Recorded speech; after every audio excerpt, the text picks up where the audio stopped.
Hello, मैं doctor Rao. आज हम डिस्कस करेंगे ब्रेस्ट इम्प्लांट और ब्रेस्ट फैट ग्राफ्टिंग के बीच में क्या डिफरेंस होता है, किसके क्या फ़ायदे हैं, किसका क्या नुकसान है। तो बहुत से लोग ब्रेस्ट इम्प्लांट, ज़्यादातर फीमेल्स हमारे पास आती है, वो इसलिए आती है कि ब्रेस्ट फैट ग्राफ्टिंग करानी है, क्योंकि ब्रेस्ट इम्प्लांट से डरते हैं वो लोग। तो आज हम कुछ बातें बताएंगे कौन सा आपको कराना चाहिए और कौन उसके लिए अप्रोप्रिएट कैंडिडेट है। तो सबसे पहले ब्रेस्ट इम्प्लांट की बात करते हैं, फ़ायदा क्या होता है।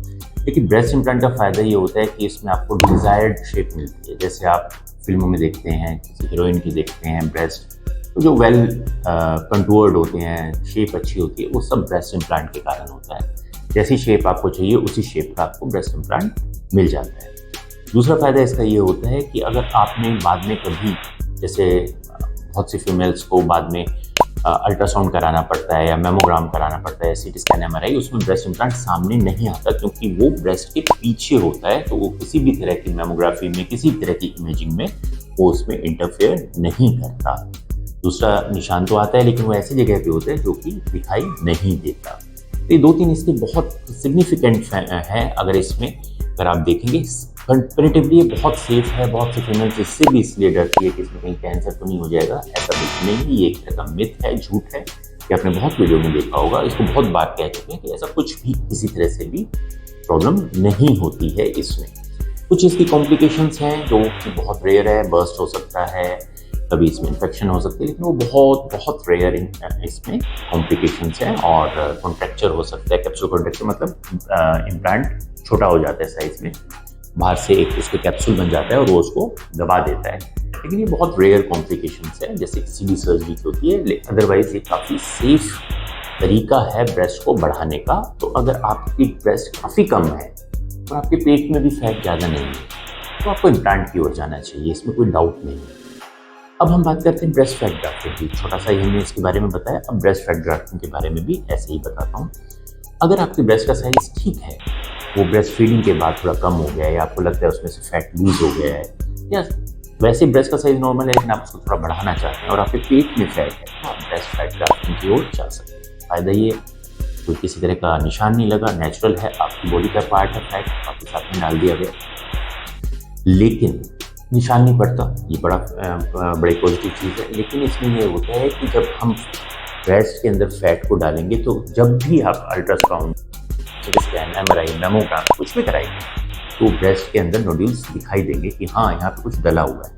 रेडियोलॉजिस्ट को अगर आपने नहीं बताया तो थोड़ा कंफ्यूज होएगा, वो कहेगा कि आपके ब्रेस्ट में गांठें नजर आ रही है। वो एब्सोल्युटली नॉर्मल है, वो बिनाइन होती है, मतलब वो किसी तरह के नुकसान नहीं करती, लेकिन वो दिखाई देती है हमेशा कि हाँ, कुछ फैट डला हुआ है। तो ये हमेशा जानना इसलिए ज़रूरी है कि बाद में अगर डॉक्टर ने आपको नहीं बताया कि हाँ ऐसा होगा, और आपने बाद में कभी अल्ट्रासाउंड स्कैन कराया, तो वो गांठें आपको दिखाई देती है। निशान कोई नहीं पड़ता, नेचुरल है, आपकी बॉडी की तरह है, पेट भी पतला हो जाता है। लेकिन इसका सबसे ज़्यादा ये है कि जिन लोगों को अपनी डिज़ायर्ड शेप चाहिए, कि बहुत ज़्यादा ब्रेस्ट करनी है, ब्रेस्ट फैट ग्राफ्टिंग उतनी ब्रेस्ट बड़ी नहीं कर सकती। थोड़ी ब्रेस्ट इंक्रीज करना है तो बहुत अच्छा प्रोसीजर है, दोबारा भी रिपीट करा सकते हो अगर आपको बहुत ज़्यादा ब्रेस्ट चाहिए, लेकिन एक बार में इसकी एक लिमिट होती है। बहुत सी फीमेल कहती है ज़्यादा फैट है मेरे एब्डोमेन में, बहुत ज़्यादा फैट है, उसको डाल दो। तो देखिए, अगर बहुत ज़्यादा फैट डालेंगे तो वो फैट ज़्यादा एब्जॉर्ब होता है। एब्जॉर्ब क्यों होता है? हमने फैट डाला तो कुछ फैट वापस बॉडी के अंदर चला जाता है, या बॉडी उसको एब्जॉर्ब कर लेती है। क्यों कर लेती है? क्योंकि जो हम फैट डालते हैं वो तभी स्टेबल होगा, वो तभी टिकेगा जब उसकी ब्लड सप्लाई बनेगी। ब्लड सप्लाई बनने में कुछ दिन लग जाते हैं, जब तक वो दिन लगते हैं तब तक फैट बॉडी एब्जॉर्ब कर लेती है। इसलिए हम कहते हैं कि 30% तक फैट एब्जॉर्ब हो जाता है। हालांकि हम जितना ज़रूरत होता है हम मैक्सिमम फैट डालने की कोशिश करते हैं कि उससे ज़्यादा फैट डाला जाए। एक्स्ट्रा फैट डालो तो ब्रेस्ट में टिकेगा, लेकिन ब्रेस्ट में एक लेवल तक ही फैट डाला जा सकता है। जैसे मान लो एक ग्लास है, आप उस ग्लास में पानी भर रहे हैं, तो एक लेवल तक ही पानी भर पाएंगे, उसके बाद वो छलकने लग जाएगा।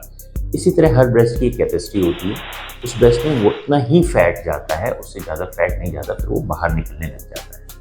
और ये सेफ भी रहता है कि हम नहीं फैट डालें। तो आमतौर पर 350-400 सीसी से ज़्यादा फैट नहीं डाला जाता। 300, 350, 400, डिपेंडिंग ऑन ब्रेस्ट का साइज कितना है, पेशेंट की हाइट और कितना उसकी विड्थ है, तो उस पर डिपेंड करता है। फिर उसमें से हम फैट थोड़ा सा एब्जॉर्ब हो जाते हैं। इसलिए कहते हैं कि आप 6 महीने बाद इसे रिपीट कर सकते हो, क्योंकि फिर जगह बन जाएगी ब्रेस्ट के अंदर जिसमें आप फिर फैट डाल सकते हो। लेकिन ज़्यादातर फीमेल्स में दोबारा फैट डालने की जरूरत नहीं होती, वो एक ही बार करा के उसमें खुश हो जाती है। फ़ायदा ये भी है, जैसे मैंने बताया, एब्डोमेन भी पतला हो जाता है इसके सहारे। क्योंकि 700-800 सीसी आपके एब्डोमेन से निकल गया और वो आपके ब्रेस्ट में डल गया। लेकिन जो फीमेल्स बहुत पतली हैं वो ये सर्जरी नहीं करा सकती, उनका रिजल्ट अच्छा नहीं आएगा। तो ये दोनों चीज़ें मैंने बताई है, दोनों ही सेफ प्रोसीजर है, किसी तरह के इसमें डर नहीं है। अगर मुझसे पूछो, अगर आपको रिजल्ट बेहतरीन चाहिए तो आप इम्प्लांट की ओर जाओ, अगर आप इम्प्लांट से डरते हो, आपने इम्प्लांट कराना ही नहीं है, तो आप ग्राफ्टिंग की ओर जाना चाहिए। Thank you.